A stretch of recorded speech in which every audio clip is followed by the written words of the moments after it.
જય સ્વામિનારાયણ એન્ડ જય માતાજી એન્ડ હર હર મહાદેવ. કેમ છો બધા? આશા રાખું છું કે તમે બધા મસ્ત હશો અને આવી ઠંડીના મસ્ત મજાના ગરમ કપડાં પહેરીને બેઠા હશો, બરોબર ને? તો એકવાર હું મહિલા સભામાં જઈ બેઠી અને ત્યાં એવી વાત ચાલતી હતી કે આ દુનિયામાં એવી કઈ નારી છે કે સૌથી એનામાં સહન શક્તિ હોય છે. ત્યાં ઊંચી આંગળી કરવાની હતી બધાને, તો મેં ઊંચી આંગળી કરી આમ.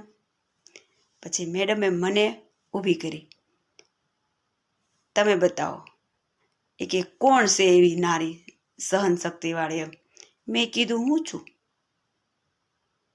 તો મેડમ કે તમે કેવી રીતે? મેં કીધું જો મેડમ, રામચંદ્ર ભગવાનને 14 વર્ષ વનવાસ ગયા પછી એમને રાજ મળ્યું. મને 28 વર્ષ થયા, હજી રાજ મળ્યું નથી. તો મેડમ કેમ એવું કેમ? મેં તપાસ કરો તમારા ને મારા રાજ્યમાં. જો ખોટું હોય તો તમારા ખાતામાં જેટલી બેલેન્સ છે ને મને આપી દેજો ને મારા ખાતામાં જેટલી બેલેન્સ છે ને તમને આપી દે. તો મેડમ કન્ફ્યુઝ થઈ ગયા.